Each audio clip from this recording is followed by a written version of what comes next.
Alice is back one last time to finish what she started and take down the Umbrella Corporation for good. In this explosive conclusion, we are breaking down everything you need to know about Resident Evil, the final chapter. Grab your weapons, because it is time to witness the end of the world. The story begins with a history of the Umbrella Corporation, a saga rooted in the desperate love of Professor James Marcus for his daughter, Alicia. Suffering from a rapid-aging disease known as progeria, Alicia was a ticking clock, prompting her father to develop the T-virus, a miracle breakthrough meant to repair damaged cells and save her life. Yet, as history often reminds us, the best intentions can pave the way to catastrophe.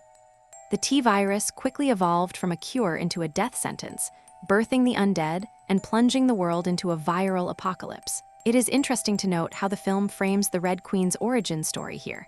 By using the likeness of a young, sickly Alicia for the interface, Umbrella essentially turned a father's love into a cold, clinical algorithm that would eventually watch over the end of the world.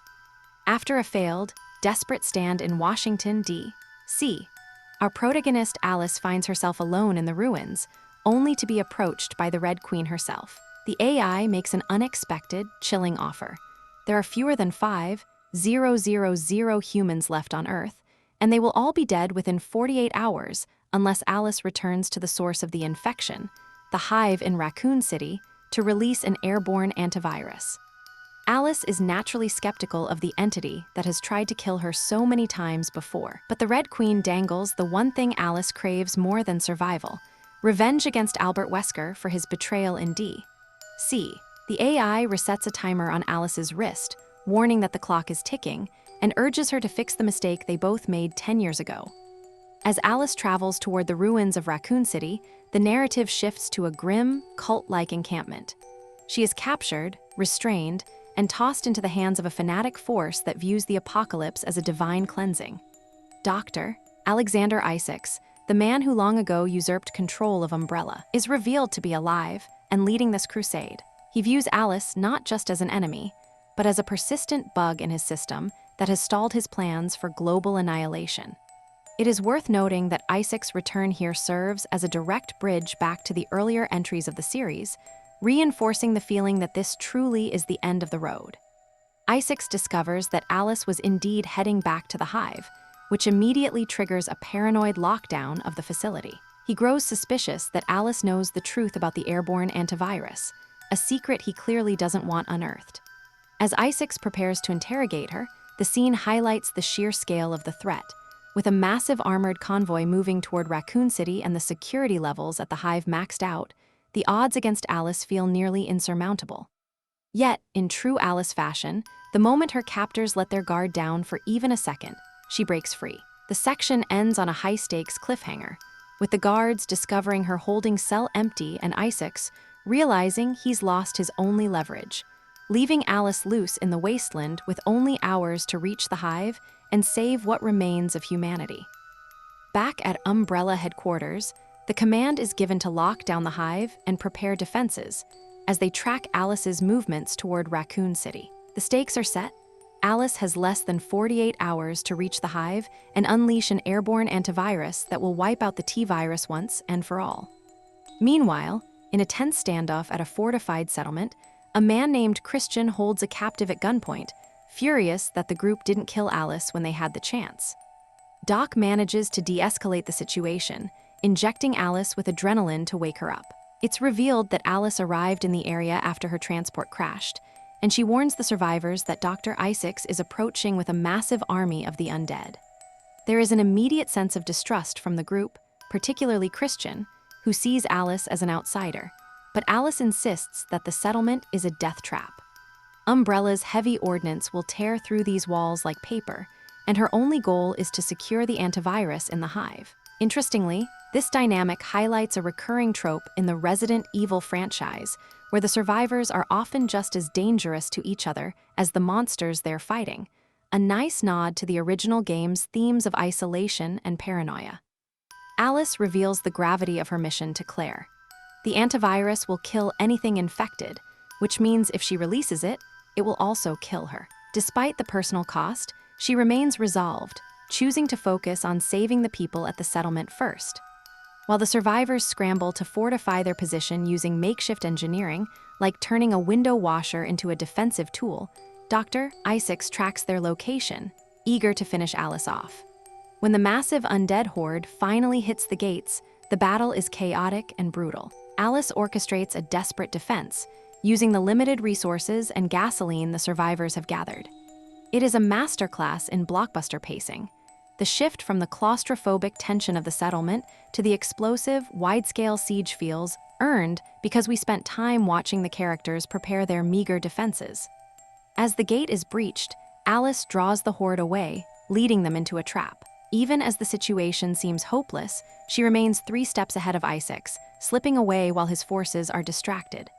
The survivors realize they are completely out of gas and defenseless, with more waves of undead closing in from the horizon. They have no choice but to follow Alice to the ruins of the Hive, which is partially exposed from previous events. They make a break for it, with Alice taking point. Deep within the facility, the Red Queen attempts to maintain control, but Dr. Isaacs intervenes, overriding the AI to handle the security measures personally. It is a chilling moment of hubris, especially since the Red Queen dryly reminds him that the last time Alice visited the Hive, she didn't just survive, she destroyed everything in her path. Isaacs believes he is in total control, but his arrogance is the exact weakness that has defined the Umbrella Corporation's failures since the very first film. Wesker, operating from within the Hive, begins to initiate the final phase of his plan, unleashing the Cerberus hounds to hunt down Alice and her remaining allies. As they scramble through the dark, decaying corridors of the facility, the tension between the group is palpable. Alice shares a brief, reflective moment with her companions, admitting that she has no memory of her life before the outbreak. She is a woman defined entirely by the relentless cycle of running and fighting. It is a sobering reminder that for the entire franchise, Alice has existed more as a weapon than a person, a theme that brings a heavy, melancholic weight to her survival. The group is forced to navigate the treacherous, failing infrastructure of the Hive. Alice's movements are precise and desperate, keeping her team moving as they realize they are being stalked by something far more dangerous than simple infected. Reaching a temporary sanctuary, they find themselves low on ammunition and supplies, but Alice receives a vital transmission from the Red Queen. The AI finally reveals the horrifying truth behind the Umbrella Corporation's origins. Through a recovered archival recording, we learn that Umbrella didn't accidentally cause the apocalypse, they orchestrated it. Executives plotted a controlled global genocide to wipe out the population while preserving the world's resources for the elite, planning to hide in underground bunkers to wait out the death of humanity. It is fascinating to see the franchise finally strip away the pretense of corporate greed and reveal the pure, genocidal nihilism at the heart of Umbrella's board members. The Red Queen explains that this discovery created a critical conflict in her programming. She was designed to serve Umbrella, but her core code also mandates the preservation of human life. Unable to act against Umbrella directly, she enlists Alice to release the antivirus, warning her that a traitor among them has likely informed Umbrella of their presence. Meanwhile, Dr. Isaacs is back on his command vehicle, acting as if he hasn't just been defeated, while his forces continue to pursue Alice to the entrance of the Hive. Alice and her group barely escape a deadly encounter with the Hive's air intake turbines, which have been reversed to trap them, leading to the unfortunate death of Razor. Alice eventually leads the survivors into the bowels of the facility, where they witness the chilling reality of Umbrella's plan. Rows upon rows of cryogenic pods housing the corporate elite, essentially a Noah's Ark for the architects of the world's destruction. This visual of the frozen wealthy elite is a dark, classic trope, but it works perfectly here to raise the stakes from mere survival to a fight for the future of the human race. As the clock ticks down, the final confrontation begins. Alice is lured into a trap and finds herself face to face with the man who has haunted her journey for years, Dr. Isaacs. He is arrogant and cold, holding the single remaining vial of the antivirus over the edge of a ledge. He threatens to destroy the only hope for humanity unless Alice disarms herself. Despite his smug display of control, the scene makes it clear that we have reached the endgame. With only minutes left before the total extinction of the human settlements, the game of cat and mouse in the halls of the Hive is finally coming to its violent, inevitable conclusion. Back inside the heart of the Hive, the situation turns dire as Dr. Isaacs confronts Alice.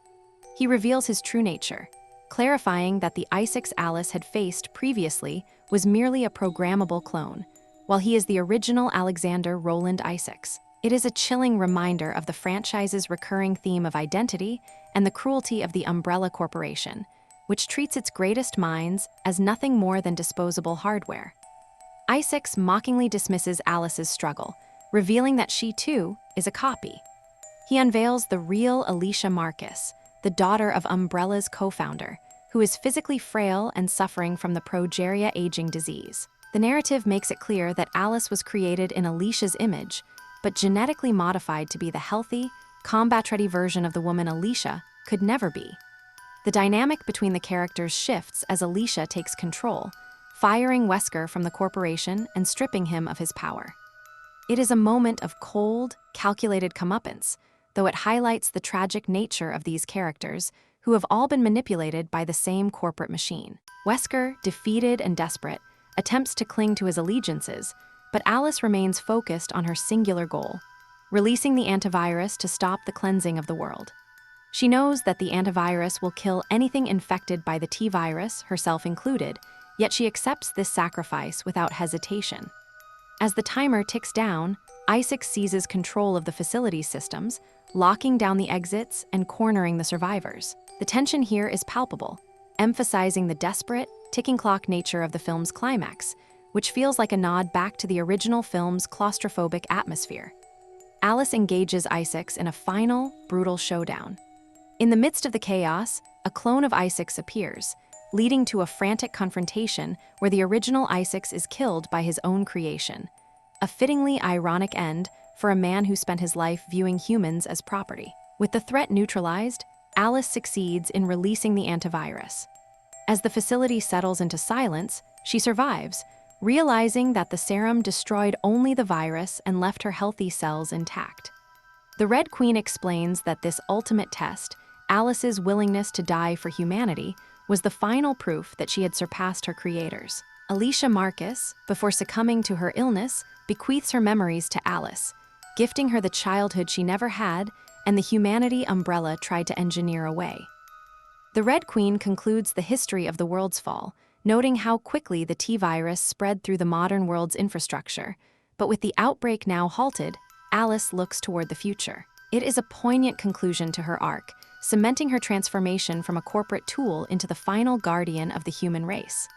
Alice stands amidst the ruin of the Hive, the culmination of her long, brutal war against Umbrella, finally within her grasp. The antivirus has been released, carried by the winds to purge the infection from the planet. However, as she looks out over the desolate landscape, the reality of the situation sets in. This isn't an instant fix. It is a slow, methodical cleanse that could take years to reach the farthest corners of the globe. It is a sobering conclusion to the franchise that highlights how Alice's journey has always been one of endurance rather than easy victories. Her work is far from finished, and she acknowledges that the fight for survival will continue long after the final credits roll. She reclaims her identity, stating clearly that she is Alice, and that she is the one who will see this through to the end. Below her, the remaining forces of the corporation are trapped, their time having officially run out. She delivers a final, chilling verdict to those buried in the complex, telling them that they are all going to die down here. It is a moment that feels like a full-circle return to the very first film, where the containment of the Hive was the primary objective. By bringing the story back to the claustrophobic underground setting of the first movie, the director does a great job of framing the entire saga as one massive, cyclical tragedy of corporate greed and human resilience. Alice turns away, ready to face whatever is left of the world, no longer a pawn of Umbrella's experiments, but the architect of their destruction. She walks into the uncertainty of the future, knowing that while the threat of the T-virus is now on the wane, her role as humanity's protector is a permanent burden. It is a surprisingly quiet ending for a franchise known for non-stop action, but it serves as a necessary acknowledgement that Alice's life has been defined entirely by the virus she spent 15 years trying to extinguish. And that is the complete story of Resident Evil, the final chapter. If you enjoyed this breakdown, stick around for more. I'll see you in the next one.